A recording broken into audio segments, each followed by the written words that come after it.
2024 September 4 సాయంత్రం 6 గంటలకి ఉరుములు మెరుపులతో గాలి తుఫాను ఏంటా అని బయటికి వెళ్లి చూస్తే మా బర్రె ఈనుతుంది. బర్రె ఈనడానికి ఉరుములు మెరుపులు ఎందుకని అంటారా?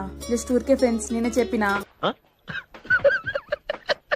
బర్రె ఈనడం నేను ఎప్పుడు చూడలేదు, కానీ ఫస్ట్ టైం చూస్తున్నా. అది ఈనేటప్పుడు పక్కా చూసి వీడియోస్ తీసుకోవాలి అని అనుకున్న దానిలాగానే నేను చూసేటప్పుడు ఈనింది. బర్రె ఈనడానికి గంట సేపు పడుతుంది కావచ్చేమో అని నేను అనుకున్నా, కానీ 4 minutes లోనే పిల్ల బయటకు వచ్చేసింది. అసలు ఇంత తొందరగా అయిపోతుందని నేను అస్సలు అనుకోలే.